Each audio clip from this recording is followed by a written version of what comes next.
اشاره هم بکنم به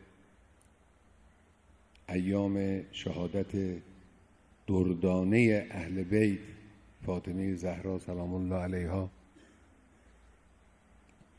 صدیقه طاهره، که این روزها بنابر روایت 75 روز ایام شهادت اون بزرگوار امیرالمؤمنین، این روزها با دل شکسته،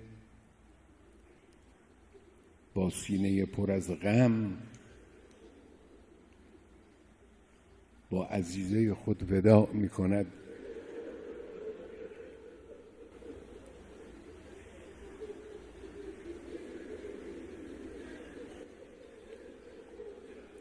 ودیعه گرانبهای پیغمبر رو به او بر می گرداند.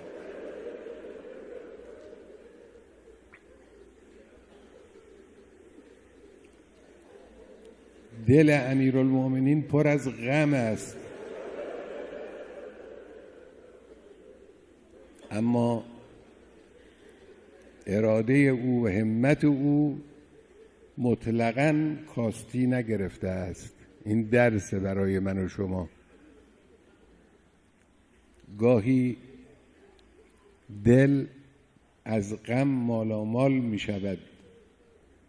هست از این قبیل قضایا در زندگی انسان، چه زندگی فردی چه زندگی اجتماعی، اما عزم و اراده باید راسخ بماند، گام باید محکم برداشته بشود. غم‌هایی هست که کوه‌ها رو میشکنه، انسان مؤمن رو نمیتوانه بشکنه. راه رو باید